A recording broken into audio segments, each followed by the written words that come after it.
प्रवासी घेऊन जाणाऱ्या 17 सीटर ट्रॅव्हल्सला अचानक आग लागल्याची घटना यवतमाळच्या उमरखेड तालुक्यात घडल्याचं समोर आलं आहे. उमरखेड तालुक्यातील चिल्ली घाटात हा द बर्निंग ट्रॅव्हल्सचा थरार पाहायला मिळाला. 17 सीटर ट्रॅव्हल्स ही 15 प्रवासी घेऊन कर्नाटकाकडे जात असताना उमरखेड तालुक्यातील चिल्ली घाटात ट्रॅव्हल्सने अचानक पेट घेतला.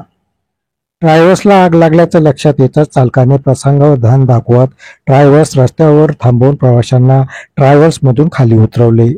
त्यामुळे सुदैवाने कुठलीही जीवितहानी झाली नाही. घटनेची माहिती मिळताच उमरखेड येथून अग्निशामक दलाला पाचारण करण्यात आलं. अग्निशामक दल घटनास्थळापर्यंत पोहोचतपर्यंत ट्रॅव्हल्स आगीत जळून खाक झाली. पेटत्या ट्रॅव्हल्समधून वेळीच प्रवाशांना खाली उतरविल्यामुळे 15 प्रवासी सुखरूप बचावले. अपघातग्रस्त ही ट्रॅव्हल्स 15 प्रवासी घेऊन प्रयागराज अयोध्या येथून देवदर्शन करून कर्नाटक राज्यात जात असताना यवतमाळ जिल्ह्यात ही घटना घडली.